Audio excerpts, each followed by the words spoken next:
Hey y'all, and welcome to Culture Cult, where we are one podcast with 197 countries to explore travel, stories, and history from. I'm your host, Marie, and this episode we're diving into a country. So each season we feature different countries to highlight, whether it be randomly spinning on the globe, fan choice, or featuring a local from a certain country and hearing their perspective. If you would like to come on the podcast and talk about your country, feel free to reach out to my email, culturecultshow at gmail.com, or on Instagram at culturecultshow. If you like the show, leave a review, share it with your best friend, your favorite coworker, your cousin, anyone you think who'd also like it. It really helps out the podcast, but also more people get to learn about the world. Hope y'all enjoy this episode. Cheers and enjoy. Hey y'all, welcome back for season 3. I am so excited. It's been a long 6-month break, but we are back. A lot of stuff happened between August and now. I had to leave LA and I had to move cross country, and now I'm in Nashville saving money to go backpacking and all this stuff. So I had to put the podcast aside so I could focus on my life, but I'm back and that will not be common, a 6-month break. So just letting y'all know, I really appreciate any listeners that are come back to listen for this season. Y'all are the OGs. Thank you. I really appreciate y'all. And if you're new and you're like, what is this? What's going on? I don't know what this is about. This is a podcast. It's a place where you can come and admit you don't know anything about the world and you just want to hear crazy cool stories, travel stories, and just learn about other cultures. It's definitely also a podcast that is not to be taken too seriously. It's a place to have fun, let go a little bit. So yeah, this season, the countries that we're featuring are the Azores, which is this episode, Croatia, and Indonesia. I have a whole series on Indonesia because that place is wild. So speaking of not taking anything too seriously, that includes this episode. And it involves lots and lots and lots of cocaine. So forewarning to y'all, its story is about cocaine. And today I have on a friend, Carla, who's from the Azores, from the island of São Miguel, where this cocaine shit show happens, honestly. And her half-brother Josh, who is a reoccurring guest, who was on a Greece episode, Famous People, Not a Famous Story. That episode he's on. So if you listen to that one, he's back on this one. If you're ready for a wild story, let's get it. Let's start this season. Let's cheers. Cheers. To being Portuguese, or at least we all look Portuguese in some way. To looking and being Portuguese. Thank you, Carla. I take that as a high compliment. You should. The ultimate. Okay. Well, speaking of Portugal, how can I be more Portuguese? What are ways I can be more Portuguese? You must talk with your hands. You also have to, I guess, I don't think this is bad, but be aggressive. Okay. In your tone and how you share your stories. You know, we're not angry. We're just passionate people. Yes. I love that. This might all just be trauma responses. It actually might not have anything to do with being Portuguese. Yeah, get defensive. Okay. Talk with your hands. Get defensive. We are passionate people. Mm-hmm. And I have always appreciated that. We are also truth tellers. Okay. That's a better term for it. We're truth tellers. Okay, so for the audience, let's explain how y'all are both Portuguese. We have different fathers. They were still Portuguese. So Josh is still, like, even though we're half siblings, due to the fact that we have different dads, everyone's Portuguese. So we're still 100% Portuguese blood. Wait, yeah, Josh, your parents met in a weird way, right? They were born on different islands. My dad was born on Santa Maria and my mom was born on San Miguel. And then he grew up in the States and then moved to California later on. And then when my mom was in her 20s, she moved straight to California. And that's when they met later on because my dad's sister, my aunt, was going to this Brazilian church. And so was my mom, or our mom. And they befriended each other. And then they met and they got married and they had me and yada, yada, yada. What a great memory. I didn't even know if he was born there or not. It's crazy that they're from the same remote islands in the middle of the Atlantic and then they meet in the US. Like, that's just so crazy. Yeah. Do you miss anything from the Azores? It's like very different than LA. I'm very much assuming, but even in comparison to this country entirely, because like I actually was born in the Azores, San Miguel Island, and was raised there for the first 10 years of my life. And I just remember as soon as I came here, I was even amazed at the sight of a semi truck because I didn't even see that in my island. And we also had very narrow streets, even going from the village to Ponta Delgada, which is the capital, and that's more city like of a lifestyle. And even coming here, I was amazed by a freeway. Like, I mean, everything just seemed so open. And I was like, what's this? What's that? All these things are available? What? Yeah. I also, did you realize how remote you were while on those islands? Because it's really in the middle. No. No? No, I mean, I was too young and I didn't know what else was out there. True. I mean, I had the idea because of my family situation at the time, because I was raised by my grandmother. I realized that my mother was in a completely different area of the world. So I knew that much, that there was more out there.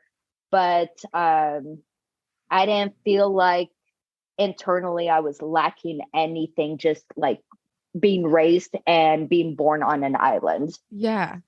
And you guys relate with being part of Portugal? Or do you feel like there's kind of a separation between like, oh, that's Portugal and we're the Azores? When I was younger, I didn't even have those thoughts. Yeah, I didn't realize any of that until I got older and had more information to know. I just thought it was all the same.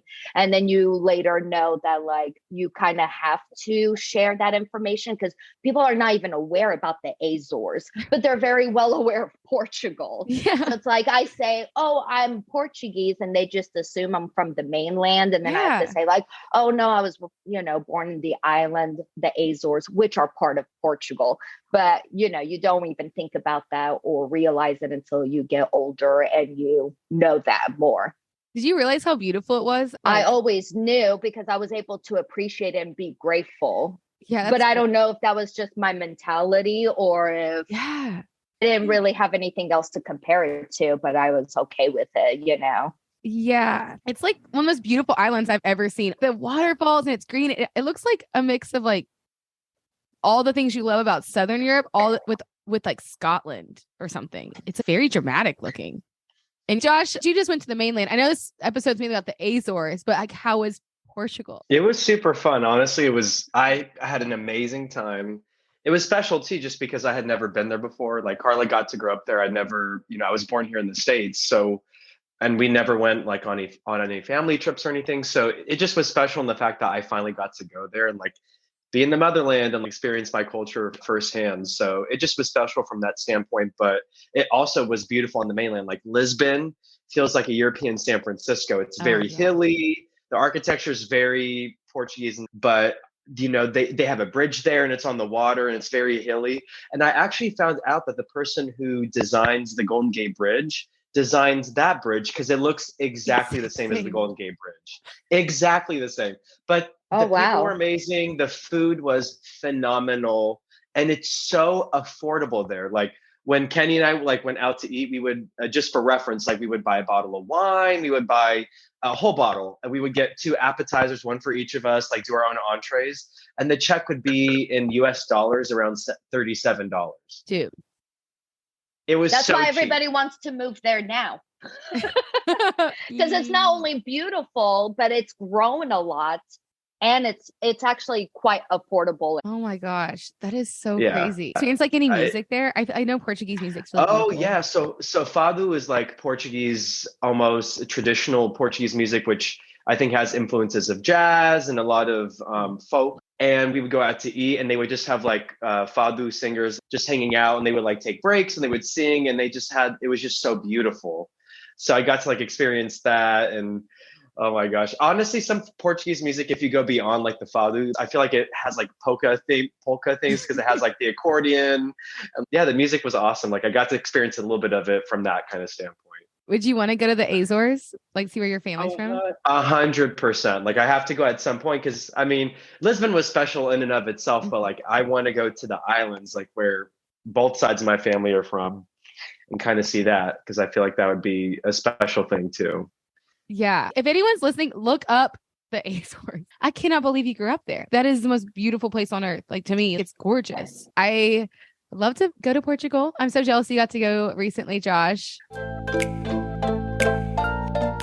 Okay, so how this works, Carla, I'm going to tell you a story about your island, actually. You're from São Miguel, right? Mm-hmm. This is the craziest story. And I'm very Nothing surprises me these days, so go for it. This takes place on your island, São Miguel.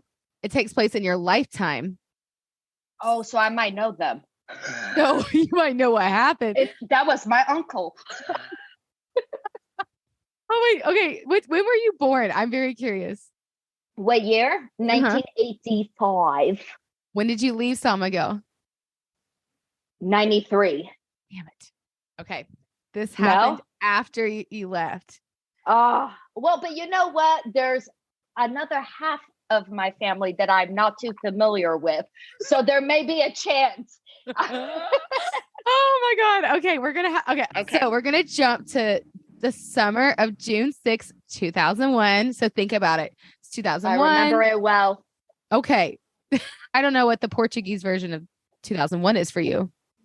What were you doing in 2001? Well, I was already here, so I was very Americanized at that point. So I was all about Britney Spears. Okay. For sure. Okay, so that is the time period. Okay, Britney Spears. And so this takes place on São Miguel. Very remote, I'm assuming peaceful island. And not many events go on until they do. So I'm going to need your help with this. Locals from Pilar de Bretanha. I'm sorry, Bretanha. What? Is it NH? Because that makes that Nia. Yeah. Okay, thank you.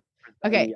A parish on the northwestern tip of the Atlantic island, São Miguel, saw a white yacht about 40 feet long drifting aimlessly near the huge cliff. This was a big yacht, and it's in this area is like really rocky. That's why he noticed it, because he's like, oh, they shouldn't be over here. Like, they thought, okay, this is a first time sailor. The man on the boat's, probably just lost. Wrong. The man on the boat is actually an excellent sailor. He's done this route many times. He's crossed the Atlantic multiple times, going to the Canary Islands to Venezuela and back. He can definitely sail. That's not his problem. The problem is that he's now shipwrecked and he is not really supposed to be there. On the boat is a man with many, many names. He has 2 Italian passports and 2 Spanish passports. So he was a pirate. Yes, kind of. He had dark skin, scruffy curly hair. His name is Antonino Quinci. Antonio? Yeah, no, Antonino. Oh, okay. Okay. Quinci. I think I'm saying his name wrong. Again, he's done this route lots of times. So he's a good sailor, but the seas are really rough and his rudder was damaged. I don't know what that means, but it doesn't sound good. So same.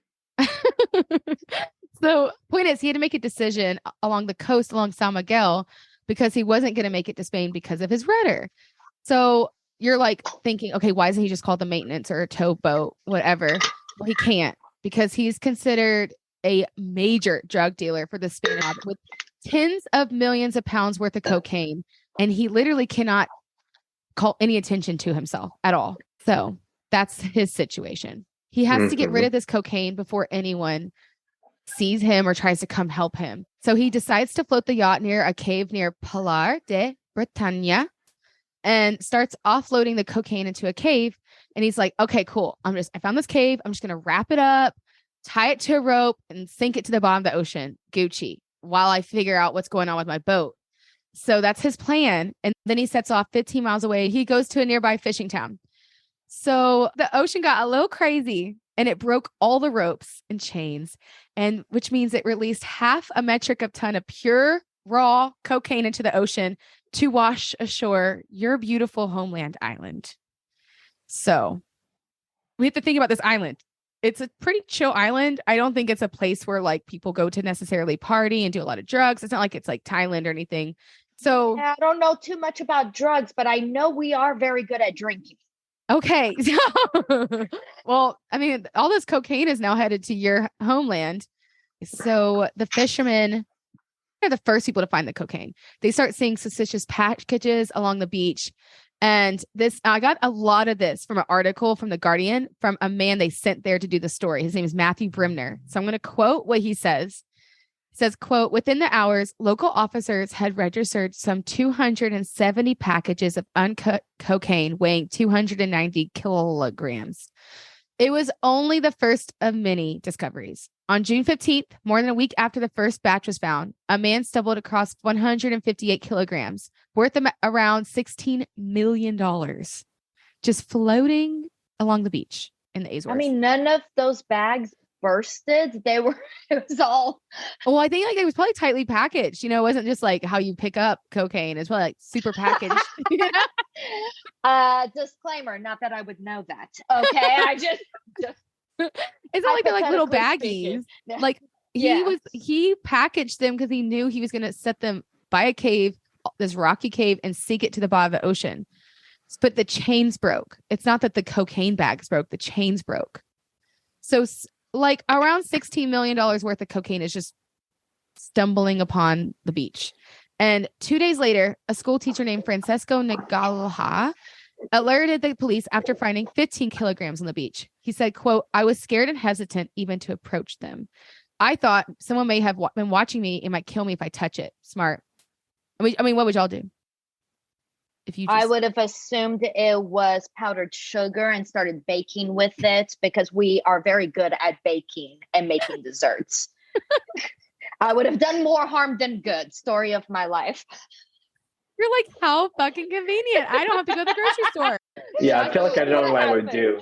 I don't know. I feel like I'd be like, oh, this is copious amounts of cocaine. I don't know if I want to fuck with this because it's just going to like, someone's going to be looking for it. And it's not the kind of people I want to be running into. Meanwhile, Carla's literally baking a cake. It's not the kind of people that you're going to run into at your local charity. It's the people that are going to fucking cut your arms off if you don't give them what they want. So I'm like, you know what? I'm good off you.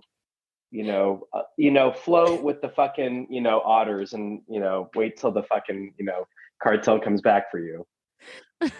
Yeah. Okay. Very ignorant when it comes to drugs. Okay. Due to my experience or lack of experience, I should say. Exactly. Well, that's the thing. That's the whole point of this story I'm going to get to is that none of the people on these islands did not know what to do with all this cocaine. Like cocaine that could feed Europe is now just sitting on one island. And so this is actually leading right to my point. So they didn't really know what to do with it. Someone paid 300 grams of cocaine just to charge their phone. They were like, I have this on me. Can I charge my phone?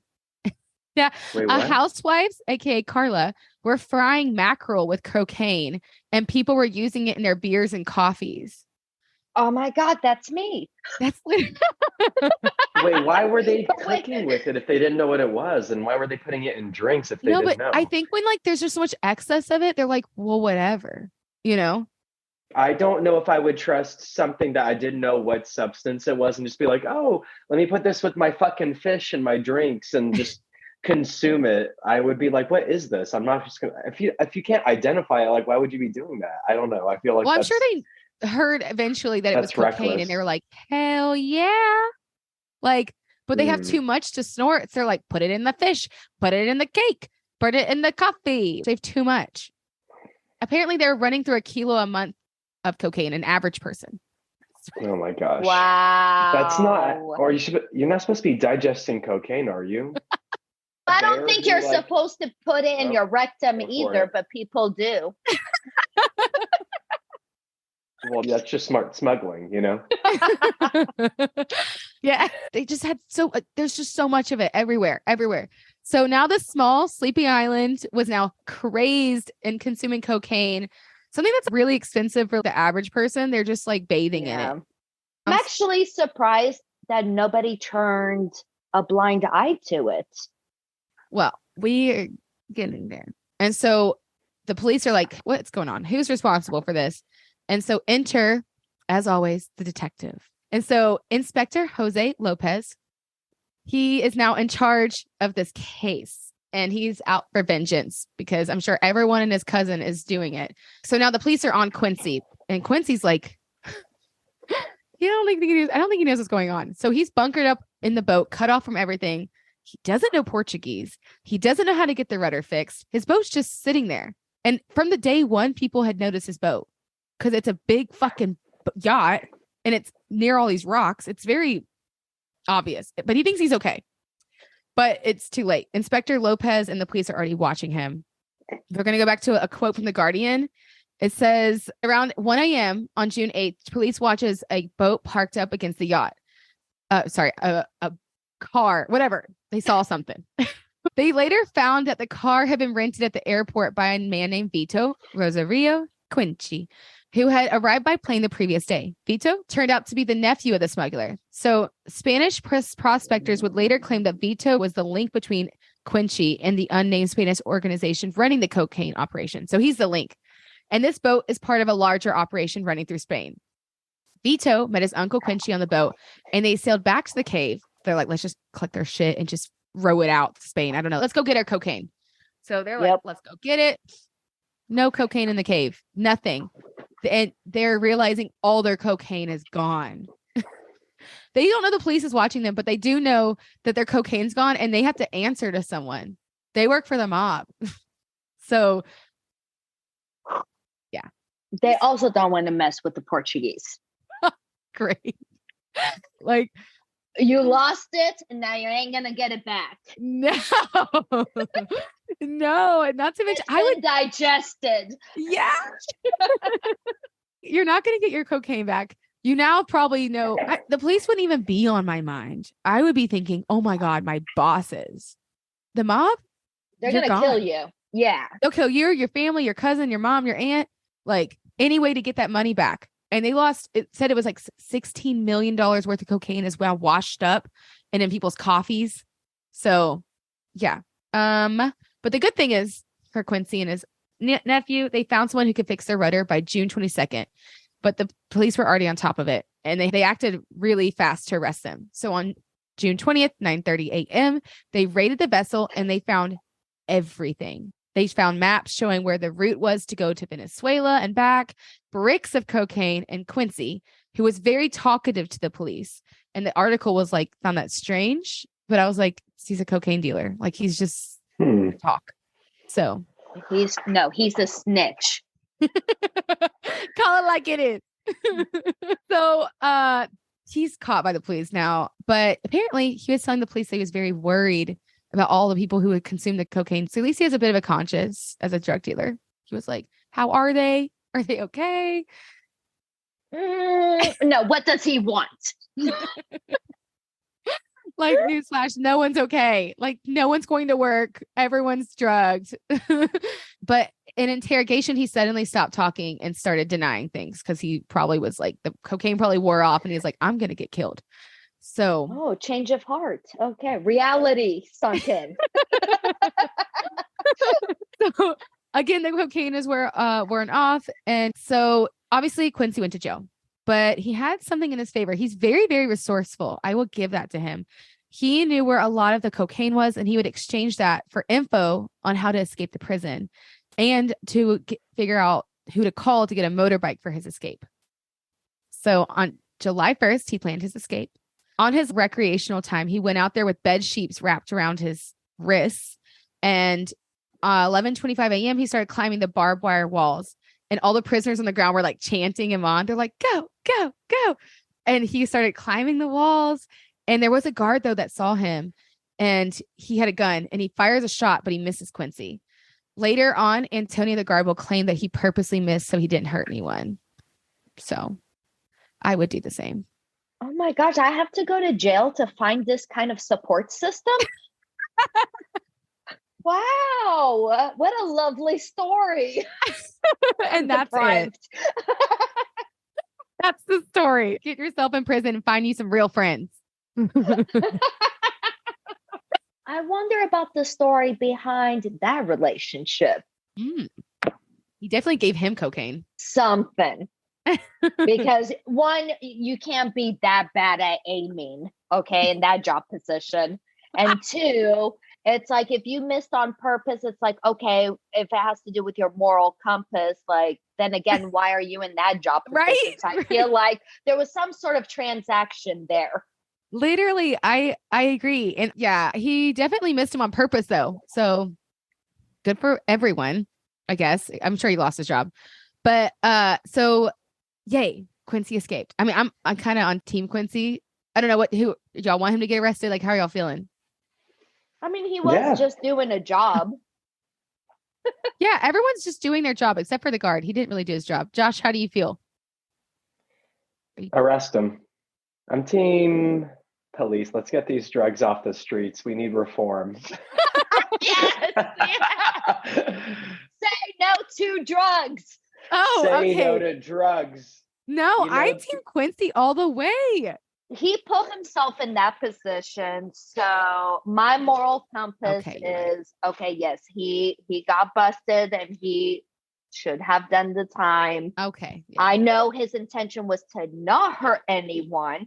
He was just trying to sell, but he did put himself in that environment where, you know, if it's illegal, those are the consequences. That's true. Okay. I could be convinced. I don't want the mob to kill him is my main thing. I'm like, how can you be protected? That's how I feel. Yeah, but if you don't want that fear, then don't do I know, right? mob activities.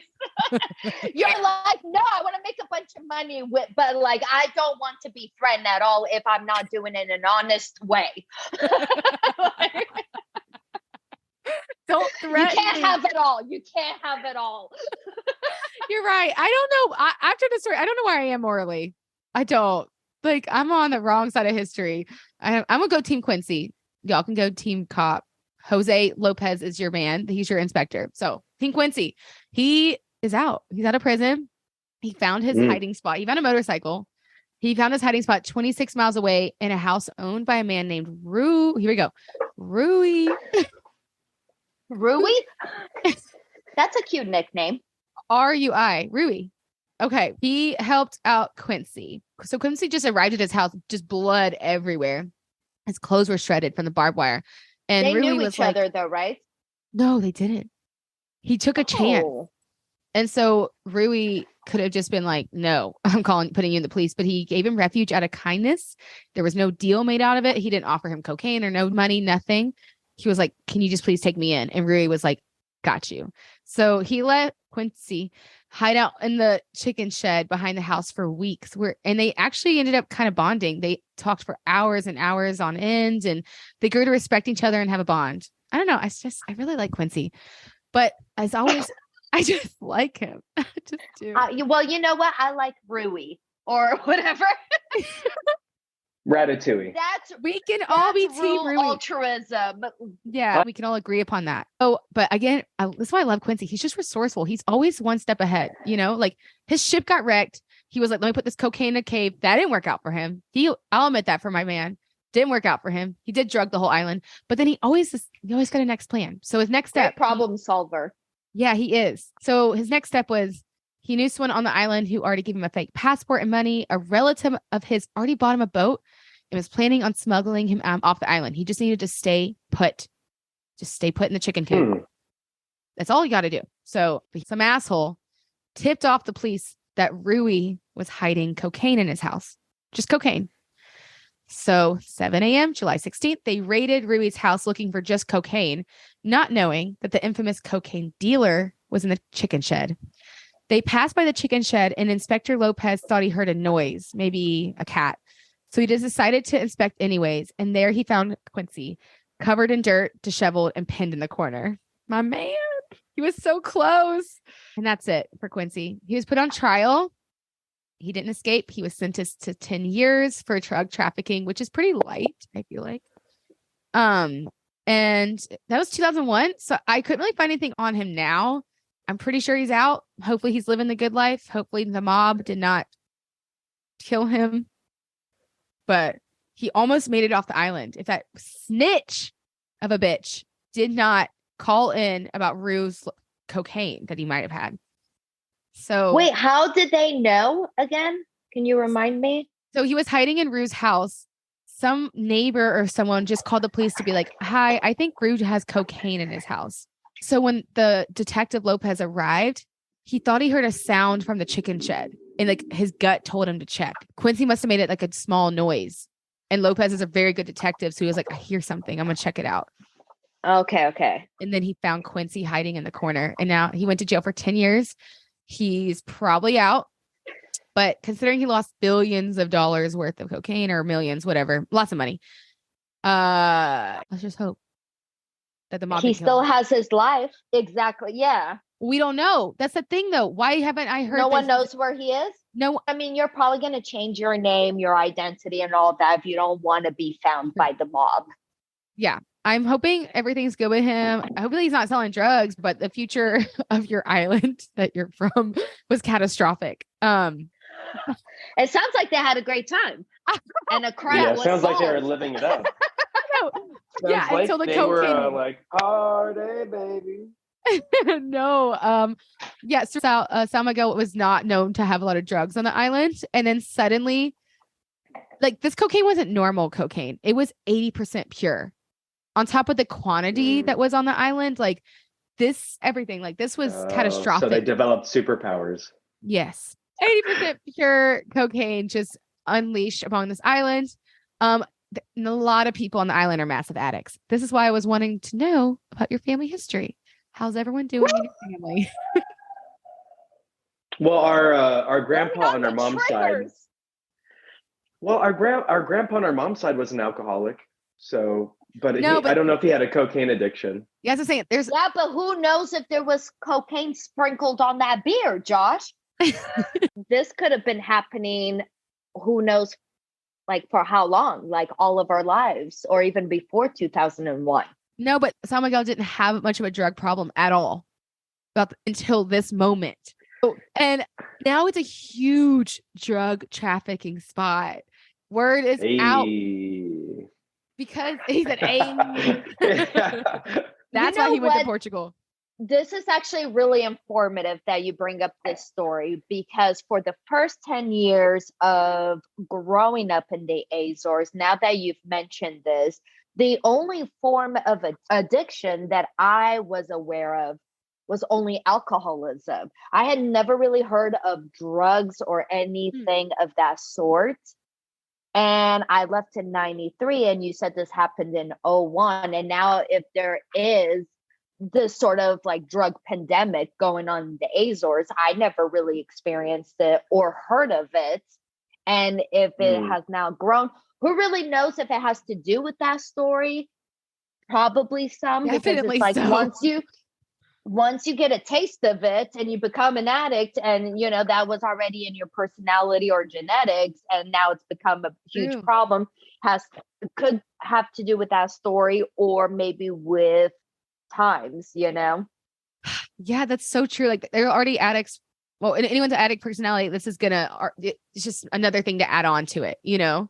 And that's the thing, is I'm sure like Quincy was like, oh, I just sell cocaine. It's probably sold in small amounts to party people. Like I'm sure he's rationalizing it in his head, how it's okay what he's doing.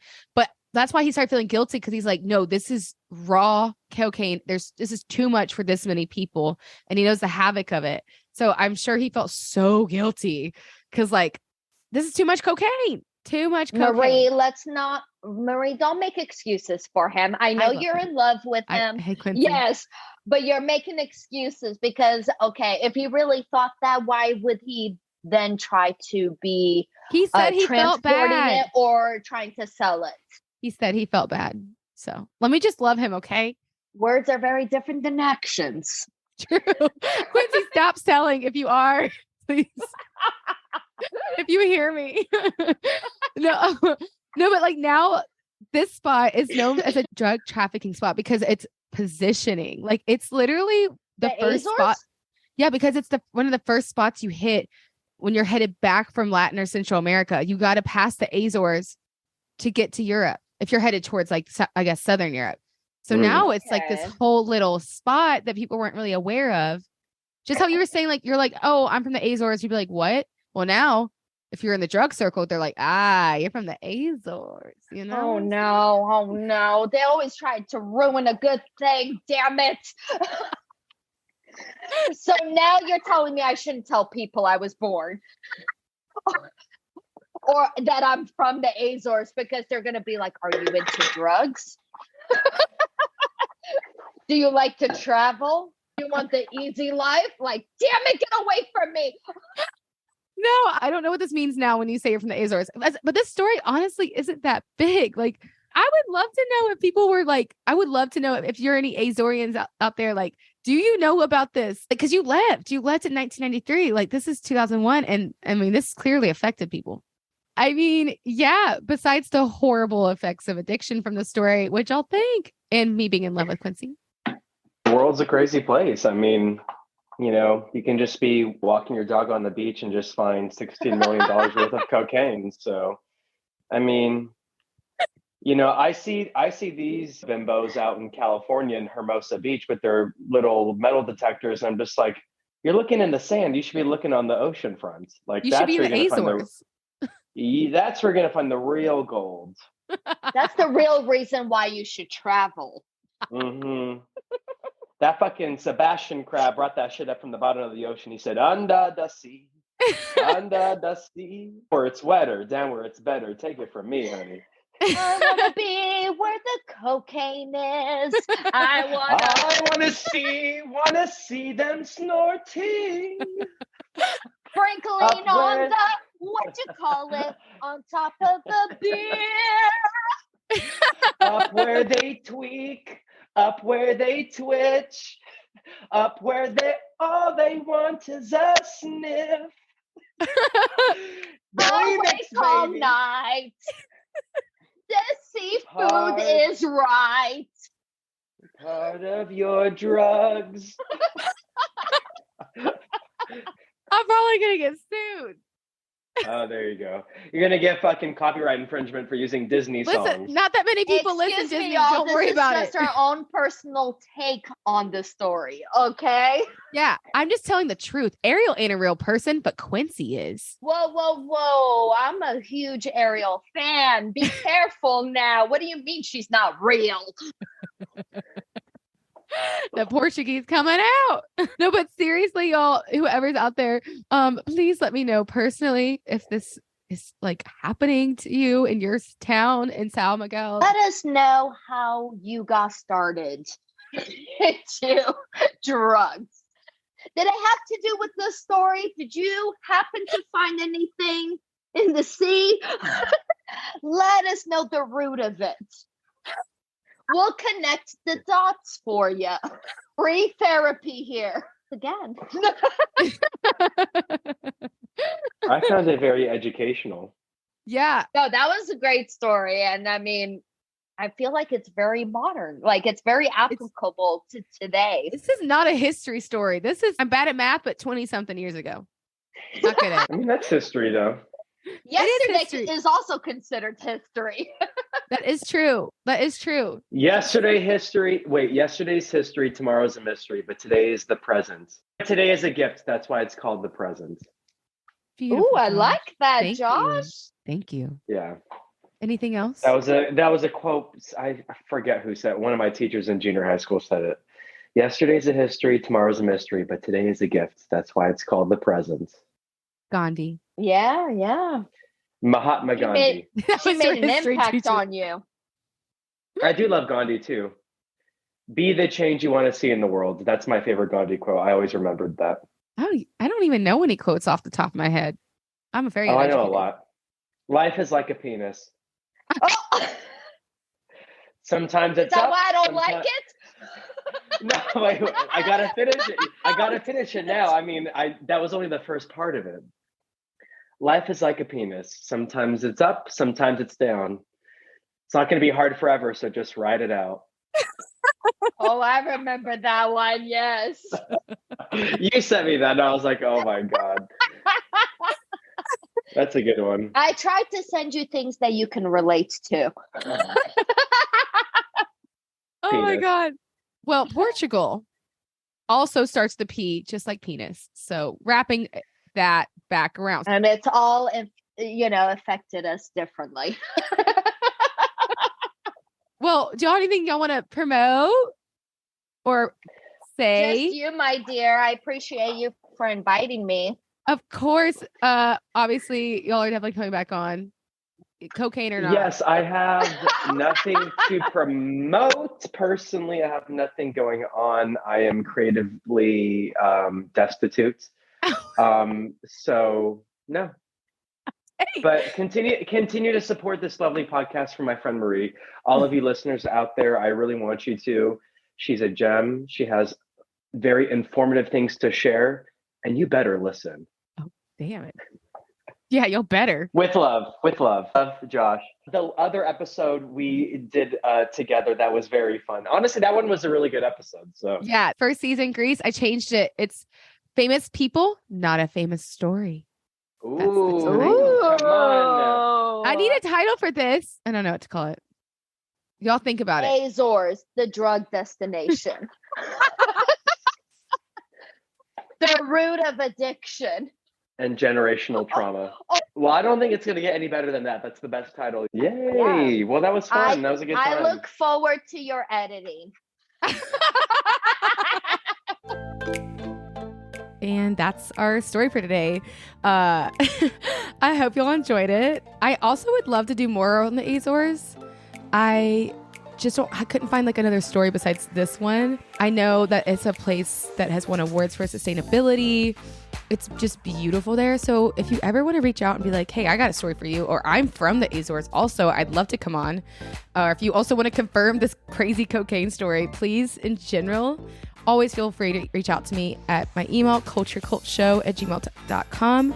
My Instagram is @culturecultshow.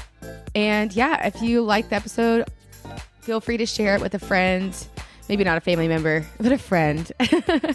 Word of mouth is everything. People trust you, and it just helps the show so much. So yeah, we have a couple travel stories coming up after this. And then the next country we are diving in will be Croatia, where I'm telling a story with my comedian friend about a man who's almost died 7 times. And then we also tell a really, really empowering Holocaust hero story with my friend Petra, and she's from Croatia. So the next country will be Croatia. We'll see y'all then.